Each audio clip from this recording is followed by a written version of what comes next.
The mystery plaguing all of Star Trek Discovery Season 2.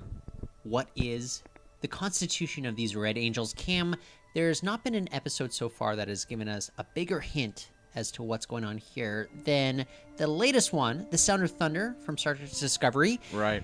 Cam, it's a mechanized suit, a humanoid. Beyond that, there are hints of time travel.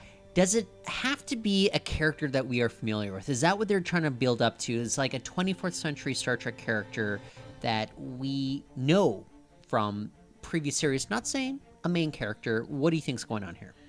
Well, okay, this theory is fun, incredibly fun, to try and play, who is it? Who could it actually be?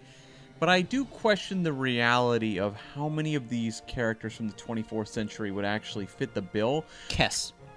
Obviously. Yeah. The greatest gift of all. Whereas, I do wonder, and maybe we'll, maybe float some ideas for characters, but I wonder maybe if it is more like a species or something like that will be familiar to us. Like maybe, I'm not saying this is what it is, but for example, maybe Species 8472, Sure. an iconic species that we're all going to be familiar with. Right. And they're like, okay, I can understand why they're getting involved with some sort of time travel stuff. Yeah. I'll float this as a possible species, like a realistic species. It's been a while. I'd say not since Star Trek Beyond have we heard mention of the Xindi. Do you think maybe we could get some Xindi mentions going on? The Angels, they have wings. We know that the Xindi avian species were extinct by the time we mentioned them on Star Trek Enterprise. Do you think we're going to get bird Xindis, Cam?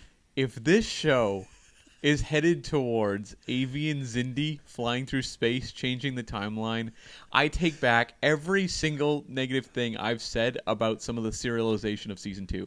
Okay. That would be amazing. What if they eat mice?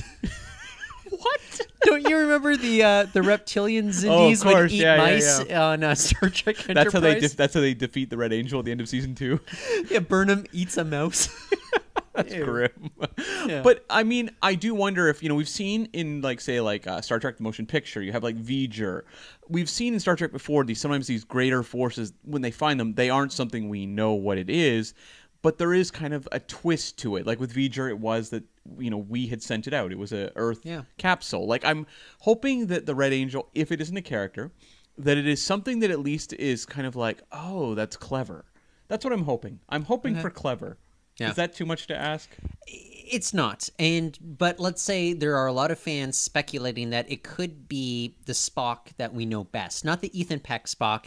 You are wholeheartedly against this. And look, the obvious thing is, Leonard Nimoy has passed, so who would you really get to be playing an older version of Spock, coming back in time as a Red Angel, guiding people on certain paths throughout Star Trek Discovery?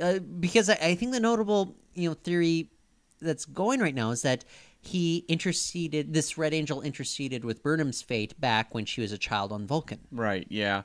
I mean, that makes somewhat sense. Sure. But I think my issue with this is I might be okay with it if Star Trek 2009 didn't exist, where I have young Spock and older Spock teaming up there. I don't want to see it done again in Discovery in 9 years later? And you're not featuring one Leonard Nimoy at that. Yeah. So okay, it's theories. Just diminishing returns to try and do that same sort of thing. Who would even portray older Spock at this point? Would that just feel really cheap? Because it would be cheap. What are you going to do? Have Ethan Peck in old man makeup? Yeah. The only other option, though... And Gregory Peck's not alive anymore. That's true.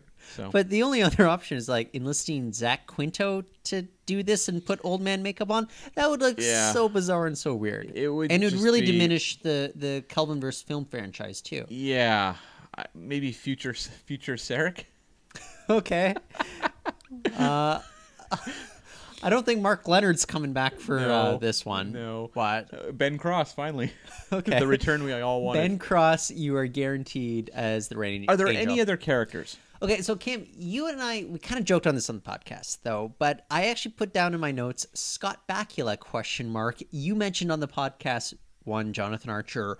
Why is that something that came to our minds, though? One of the theories that was floating about the Suliban hologram character on the show was that it was actually future Archer, dealing with the temporal war stuff.